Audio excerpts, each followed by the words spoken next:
Hi everyone, so I wanted to make a part 2 to the last video that I filmed around how to let go of the fear of losing things that are in your reality or losing things that you've manifested. And I gave a very practical tip in terms of how to actually take action on that. So if you haven't seen that, I would definitely watch that first so that this video makes more sense. But basically in that video, I mentioned two things. So I mentioned one, that whenever I am trying to figure out what my next step is that I'm going to manifest in terms of skill sets and habits in order to become the version of myself that has what I want, ergo I'm building skills while I'm getting what I want. It's not just a mental thing, so it can't just be like poof, gone the moment that my mindset isn't in the right place. Like I'm actually working on myself as a whole person, not just the mindset level. I'm working on myself completely. So that way, even if I have a bad day mentally or a bad month mentally, I always have the skills that are always going to maintain my reality as I am. So there's never a fear of losing anything because I have the skills to keep it, and even if I lost it, I could get it right back. So one of the things I said is that whenever I am figuring out what that next step is or that next skill is, I don't really work with my guides on that. I come up with that with my mind based off of what I already know.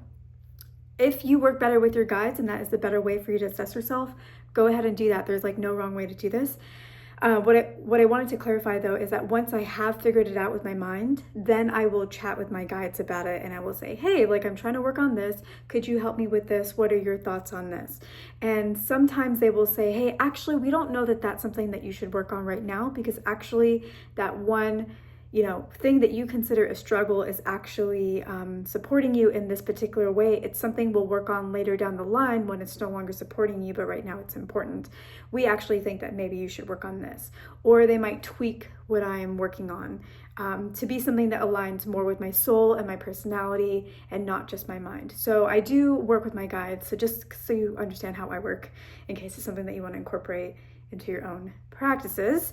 And then I do ask them for assistance when it comes to what I'm trying to call in and embodying it and feeling it in the now. The other thing is, as I said, that, you can manifest things to stay in your life. And that is true, but also just remember that there is no such thing as stagnation in life. Things are not going to stay the same all the time. That is just not the reality that we live in. And also I feel like people will say, well, what about like love? Like there have been partners that I really adored and loved, and I tried to manifest them staying and then they didn't stay, and that's happened like a bunch of times. It's also very important to remember that just because your mind thinks that something is good for you doesn't mean that it's actually good for you. Like your entire being is assessing a person, not just your conscious brain. And so whenever you are in a relationship with somebody, they might be important for you to learn something, to grow, to be that manifestation in that moment, to give you somebody to model yourself after, or to give you somebody who shows you new experiences that enhance your sense of self-worth or your capabilities or your skills. Like all those things that I talked about manifesting with this way.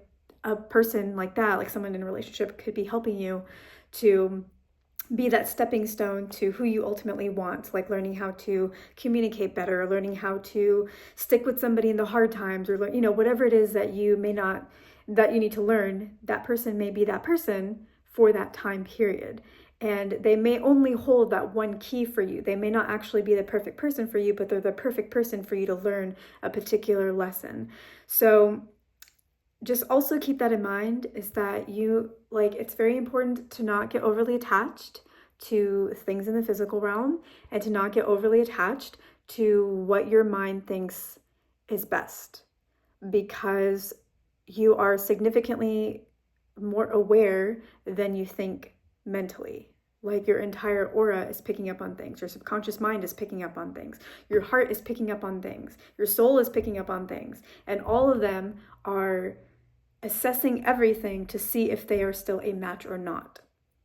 So just something that I want to throw in there, just because I like to keep it very real, and I like to, kind of make sure that everybody's thinking about things in a way that is going to serve them, because otherwise you will get caught up in a wheel of what did I do wrong? Why didn't that person stay? What did I do wrong? It's not that you did anything wrong. You probably learned what you need to learn from them, and they have now prepared you and gotten you closer to the person that you actually want, who maybe you haven't even met yet. And it will be so worth it. And I know it's really easy to say that when you're on the other side of it, and it's really hard to hear that when you're not there yet. But But if you're not there yet, that will be a beautiful discovery that you will come upon yourself. And yes, okay. I think that is everything I wanted to say. So I will leave it here. If you guys have any questions, please let me know. Yeah, and I'm happy to clarify anything. And I will catch you in the next one.